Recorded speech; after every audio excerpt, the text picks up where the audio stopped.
heavily contested among Dolphins fans here because, a little bit of it's a lot of Myles Gaskin fans out there, but a lot of disappointment that the Dolphins did not get somebody that could either compete with them or be that number two running back. Is when you look at the running back spot, do you think the Dolphins believe that Myles Gaskin is a star, that or he could be that star based on what he saw last year? Or do you think maybe they just weren't as impressed as we thought with the running back group over the last 2 years? Or a third question, maybe they just don't have any respect for the running back spot. I think they do have respect for the running back spot, but I think if you look at the guys that they grabbed this offseason, if you look at Malcolm Brown, if you look at Jared Dokes, they're set up to be a good complement to what Gaskin does well. What maybe Patrick Laird or Savon Ahmed do well. They're not. They're nobody on this roster is a speed demon. But Malcolm Brown can come in and he can pass protect. He can run between the tackles. Jared Dokes came in. He can pass protect. He can run between the tackles. I brought it up when they drafted him on our little synopsis of Dokes, that one of the things that really endeared me to him was during the draft, he tweeted out, if you want to keep your quarterback clean, you draft me. And that's a huge thing. There's a lot of running backs that aren't really interested in pass protection. You look at some of the guys that we've had in Miami over the past few years. So seeing things like that, I love that. I love a running back that's willing to pace whoever gets through the line. Right, and it'll be a fascinating battle there for the second running back spot. The Dolphins signed Malcolm Brown here in free agency, a small contract, 1 year, 1.4 million. They've also, Savon Ahmed had two big games against the Chargers and against the Patriots here last year, so that's something else that comes into play. And Patrick Laird returns, that third down back. I think somebody that you and I like a little bit more as somebody who can help in the passing game. And they draft Garrett Dokes here at the end of the draft in the seventh round. So, but going back to Myles Gaskin, and so this past year he missed, I believe it was 6 games. So in 10 games, he had 974 total yards in the rushing and the receiving game.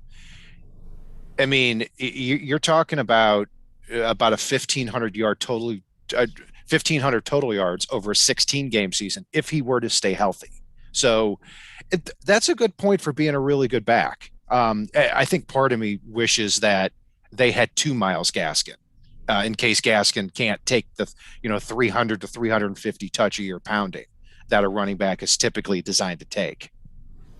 Well, they pretty well do have two Myles Gaskin on the roster, and Savon Ahmed's pretty much a cookie cutter of him. And not just because they went to the same school. It's he stepped in and was doing a lot of the same things Gaskin was.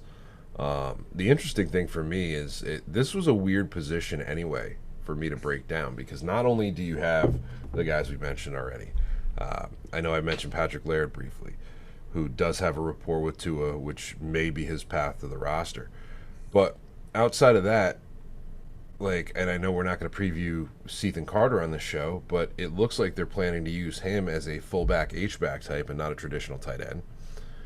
And then when we did our 53-man roster preview, I've got Malcolm Perry listed as a running back. I know he's a running back / wide receiver on the roster. So there's a lot of bodies vying for maybe 4 spots on this roster. That's something to watch out for, because like we talked about, Malcolm Perry was a quarterback at Navy. When he was drafted, he was listed as a running back, and he was on the depth chart as a wide receiver and took wide receiver snaps last year. So yeah, that could be really detrimental to Patrick Laird's odds of making the roster if Perry gets more looks at running back. No reason to think specifically he will right now, but that's a road the Dolphins could go down. But going back to what you said, I disagree with one thing you said there. I don't think Ahmed and Gaskin are similar. Gaskin to me is a good pass protecting back for his size. He's good in the passing game. and he can kind of make you miss. Where Savon Ahmed to me is somebody who is a skinny dude. He doesn't block well because he doesn't have the size, and he needs a runway to be able to take the ball from point A to point B. So I don't know. I Ahmed is somebody that if you've got the offensive line, he not only can get skinny, he is skinny. Yeah. So going from he's somebody that we saw last year on a lot of these carries where maybe Myles Gaskin would have gotten 5 or 6 yards. Ahmed gets through the hole so fast that he takes it for 15 or 20. Yeah, I mean it's tough, and one thing I'll just amend there is anytime you have to say pass blocks well for his size, it means he's not so good at it. Like it's I agree. like it's like look at the cute little guy trying to reach up to the top shelf. He almost reaches it well for his size. He extends well, can't reach it still, but it's no, Ahmed's got a little bit better short area quickness. They're not an exact mirror of each other. I still don't have Ahmed making the roster, even though I do like him. But it's, I do think Gaskin could excel, especially given the fact that now we've got a 17-game season for him to look at. Yeah, the main competition right now looks like it'll be between Brown and Ahmed for that backup running back spot. You could make a case neither is guaranteed a roster spot at this time. And partially it's because we're expecting to see some running backs get cut here later in the offseason. And we saw the Dolphins put in a waiver request for Kerryon Johnson, and he ended up going to the Eagles. So the Dolphins clearly do want to get some more bodies in there going forward here. But one thing too, and we'll get to the running backs who may be cut here in just a second. But we'd be remiss not to talk about Javonte Williams because that was a big draft day story here. Because a lot of Dolphins Twitter and a lot of people think that it doesn't matter if Javonte Williams was there at 36, they would have still taken Xavien Howard. But outside of the Dolphins community, a lot of people think, no, they were going to take Javonte Williams. And two in particular, Mike Silver, I just want to read two quotes here. After getting some intel from an unnamed source that the Dolphins, who were 4 spots ahead of Denver, were planning to select Javonte Williams. Broncos GM George Patton hastily negotiated a trade with the Falcons to jump 1 pick ahead of Miami, who otherwise would have taken him. The second one is from Benjamin Albright on Twitter, somebody I really like a lot. He works for KOA 850 FM in Denver. Said if Williams was there, the Dolphins were taking Williams. They had 2 names. They rushed the second one up once Denver traded up to that spot for Javonte Williams, and the Dolphins took Xavien Howard. So I bring that up, Paul, because yes, I know Xavien Howard, I'm very happy with that pick. He brings a lot to the team. I think that is one moving forward that we've got to earmark for good and for bad reasons, because this is the second year in a row now that Dolphins seemingly had another team jump ahead of them or take the running back right ahead of them. Last year, J.K. Dobbins goes a spot before the Dolphins pick, and a lot of people think the Dolphins would have taken J.K. Dobbins last year. Instead, they come away with Raekwon Davis. So it's something to keep an eye on. And I kind of feel like both years the Dolphins made teams blink. I love Javonte Williams. I think he would have been a great fit in this offense. I like Najee Harris a lot. I think he would have been a great fit in this offense. I like J.K. Dobbins a lot. I think he would have been a great fit in this offense. I like A.J. Dillon a lot. I think he would have been a great fit in this offense. You see the theme here. The problem is I think that Flores and Greer were okay with Gaskin, and Gaskin, while on the field last year, did prove that. I think they wanted to add the big body to combat what he does and doesn't do well. I think they did that with both Dokes and Malcolm Brown this offseason. And I think they're basically treating the running back position a little bit like in fantasy and streaming running backs. And, it's Gaskin's a starter. Dokes and Brown are going to spell him. Maybe Malcolm Perry, maybe Patrick Laird will be around to be a third down running back or change of pace or, just that spot guy in an emergency. And they're perfectly happy with that. They're viewing it where you basically stretch the entirety of the field and spread the defense out. These guys can really wreak some havoc, and you don't need that all-pro running back to step in. And that's just it right there. What you said is, if you spread the field out and you're able to have these Dolphins running backs running against some light boxes here, if you've got Fuller, Gesicki, Devontae Parker, and Jalen Waddle out there at the receiving positions there, you may have Myles Gaskin running against 6-man boxes. And if the offensive line even does an above average job in run blocking, which we expect them to, it may not be very hard to play running back for the Dolphins. Overall, when I look at the running back position, I'm not very impressed with the unit outside of Gaskin. There's nobody I would bang on the table for, but it may not matter all that much. Yeah, and Kat, I will point out that, one of our listeners from the greatest named county in the entire United States, Pickens County, is actually pointing out that the 2022 draft is loaded with running backs. So we've already seen that the Dolphins take the long view, and that may be what they're looking ahead to. I like Isaiah Spiller already from Texas A&M. So yeah, there are some good running backs that do stick out, and it was a different type of year at running back this past draft because you had the top 3 guys. You had Najee Harris, who went 24th. You had Travis Etienne, who went 25th, and then Javonte Williams goes 35th. Dolphins could have probably sent a 4th or 5th round pick and moved up a couple spots and guaranteed that they got him.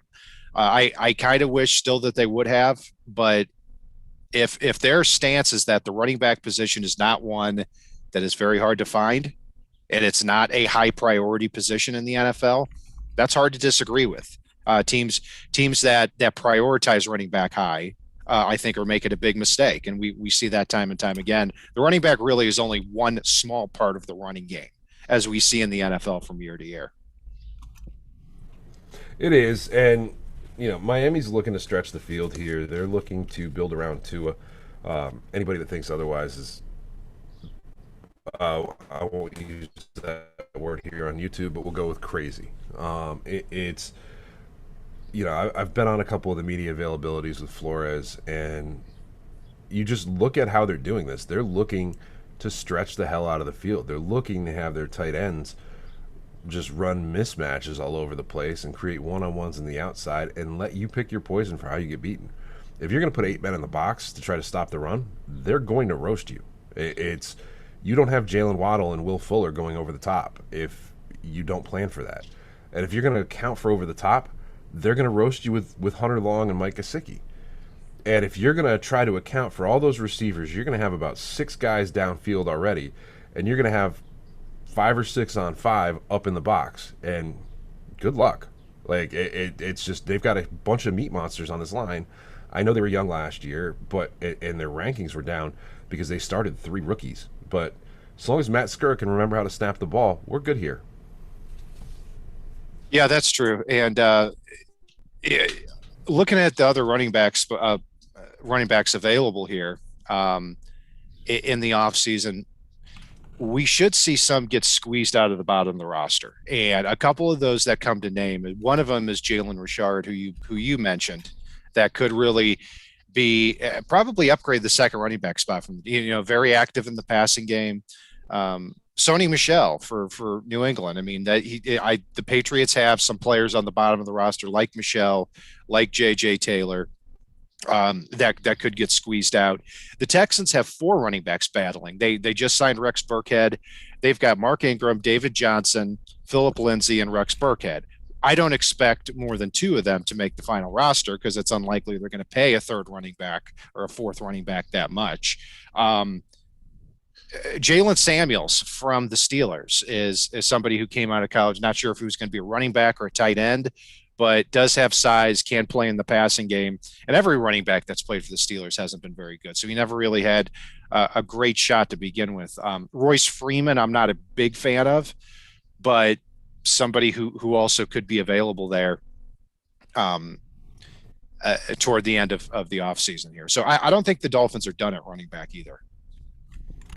I don't either. And, I feel a little remiss that we didn't even touch on Jordan Scarlett.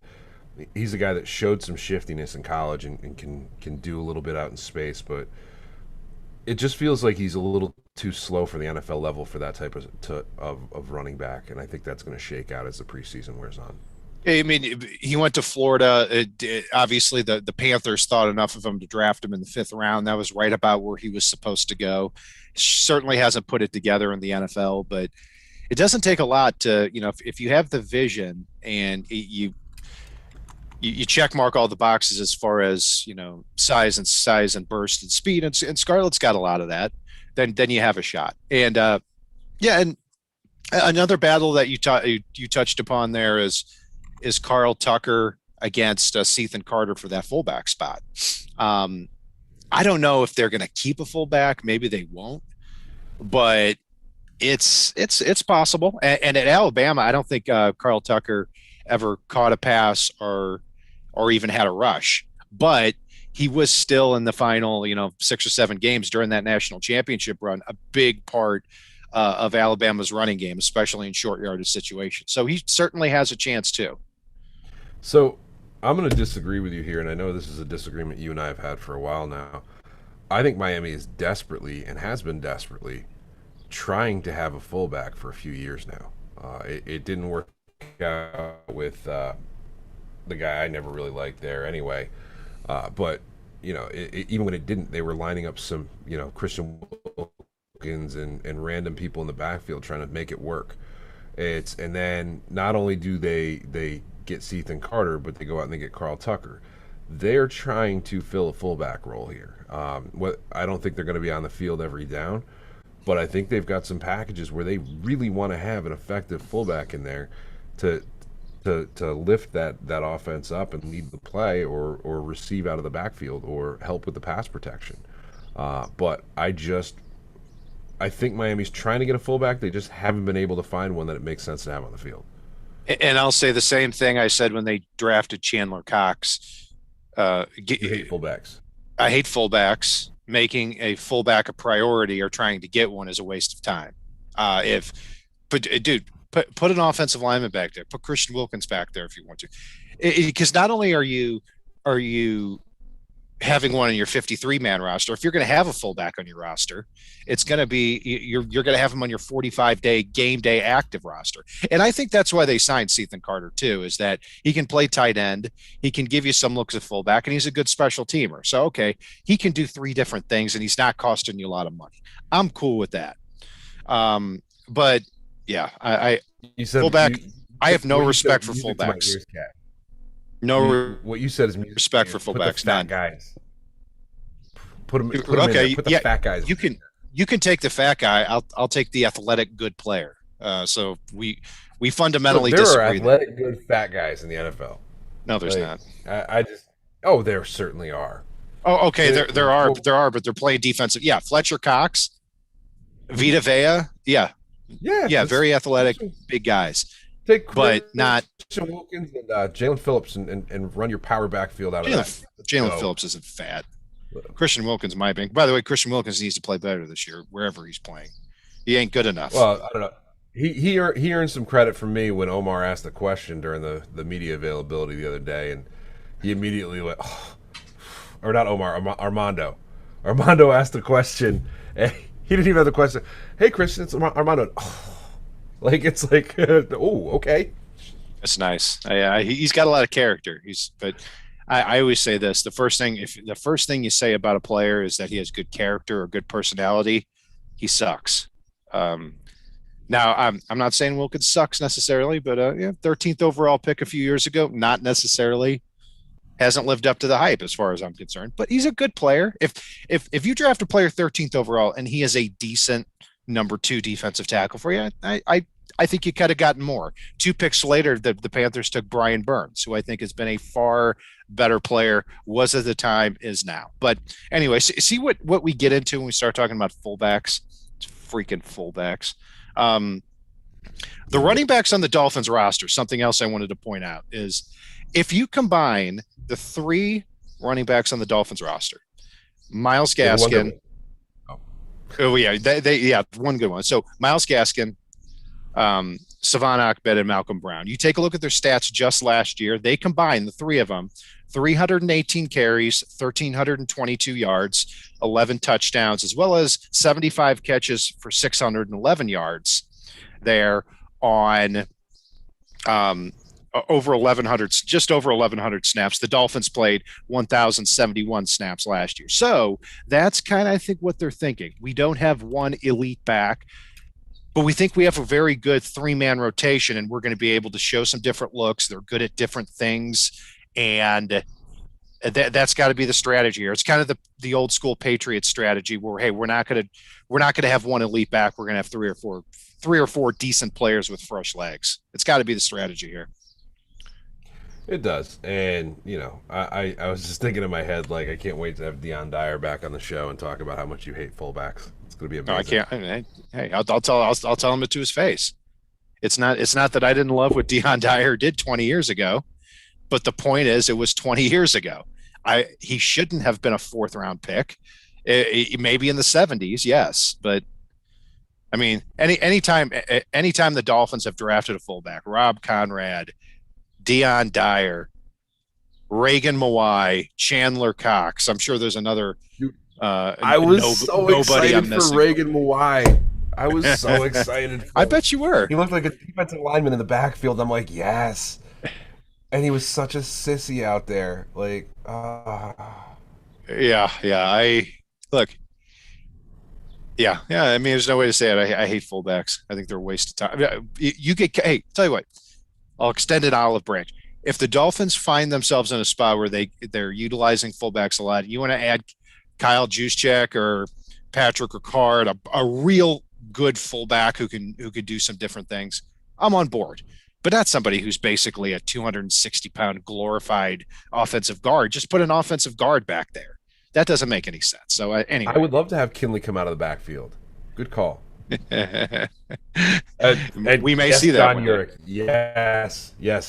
John Urich just donated, saying, "Let's add a fullback, cat." Well, thank you for the donation. I won't comment on the rest. No, we appreciate you joining us here. We know that the news is a little bit slow right now. Two other things too, Paul, is the Broncos draft Javonte Williams there, and when you draft a running back at 35, the guy you currently have on your roster is probably not very safe. So Melvin Gordon, the Dolphins were rumored to have some interest last year. He averaged 4.6 yards a carry, still a good back, 27, 28 years old now. If he is available via trade here as we approach the season, let's say he's available, I don't know, let's say for a fourth or a fifth round pick, and you've got to pay his salary, which is, I don't know it offhand, but probably about 8, 9, 10 million a year. Would you want to do that for Melvin Gordon, or would you say, let's stick with what we have? Not that much. Okay. Sounds good. I'm sorry. Go ahead. I was in the 11 to 12 million a year camp for Derrick Henry. Like, Melvin Gordon is worth less than half of a Henry to me at this point in his career.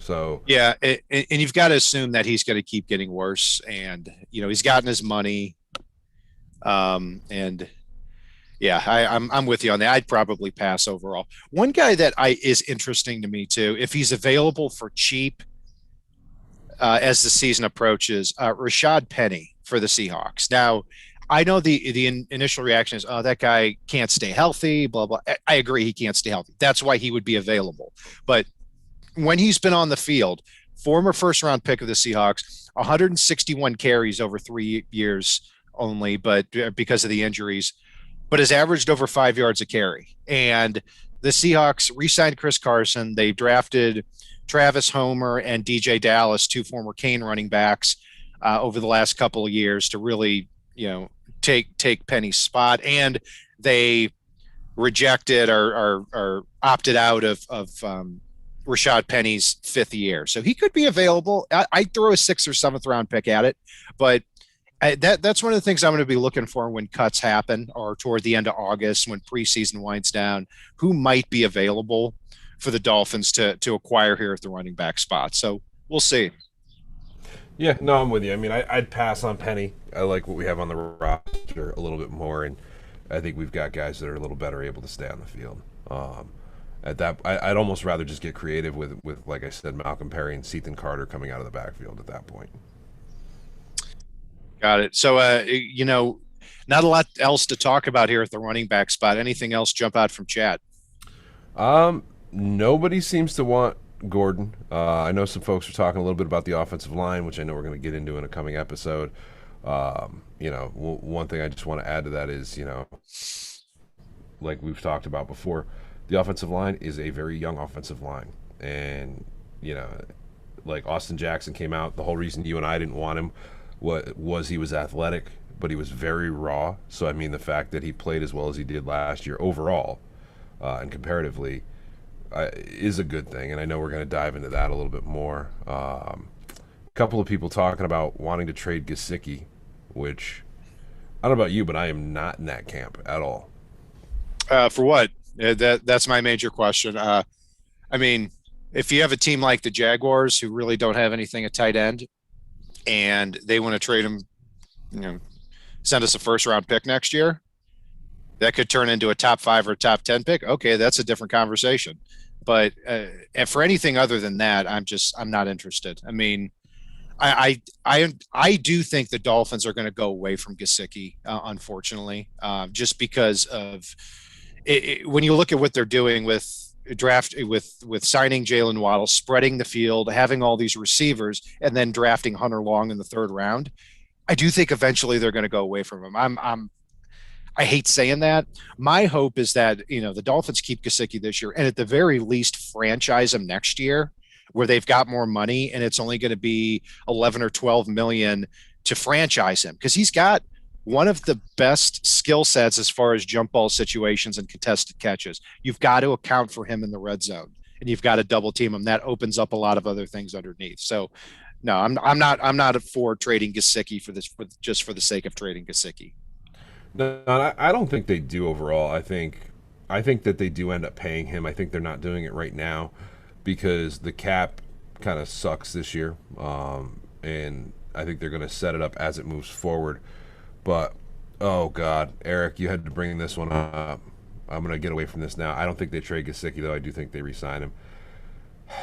You think they resign? You think they'll resign Gesicki long term? I do. I think Okay. that their plan is to use the 2 tight end model. I mean, it's. I think Flo wants to put his own spin on the old 2 tight end model from New England. Shake brought up that they've got Tim Tebow at tight end for Jacksonville. Nah. Good call, Shake. Thanks, Shake. He's not making the roster. So Eric just asked, and this is a tough one. The trade talks around Xavien Howard. I don't take him seriously. Look, if a team wants to offer 2 first rounders for Xavien Howard, that's the only time I say maybe. You're talking about, to me right now, the best cornerback in the NFL. For him to do what he did last year, 10 interceptions in 16 games, and even more than that, there was a stat from Next Generation Stats where Xavien Howard has not allowed a deep ball touchdown since 2017, his rookie year. That's insane for a cornerback that plays as much man coverage as him. So to even go further, on deep passes from Next Gen Stats, when the ball goes in the air, Xavien Howard has 7 interceptions on those deep passes. The receiver has caught the ball 4 times. Howard is coming down with the ball more than the wide receiver on deep pass. That's nuts. And the big thing about, I know it can be addicting to trade draft picks, but the reality is too, that if the Dolphins are going to be successful and this is going to work, it's got to take shape over the next 2 years. You're going to get rid of the major star on your team. It's got to be for insane Laramie Tunsil-like compensation. Yeah, and it was some weird minor website that everybody keeps going back to that put it back out there again. So I don't really put stock in it yet at this point. It's you don't hear much about it anywhere other than coming from that source, which doesn't really seem to have some type of in. Is it that NFL trade rumors Twitter? No, it wasn't even that. Handle? It was some Less than that. Yeah. A Uh, knockoff version of that. Ooh, well, yeah, let's not it talk was like about a that. knockoff version of a knockoff version of that. Um, Randy Freeman just asked, and I'm going to jump on this one, Kat, but if we saw that Kinley's projected as a second string behind Jesse Davis at left guard, Dieter was getting more time than Skur at center and OTAs. Randy, I'm not putting much stock into that.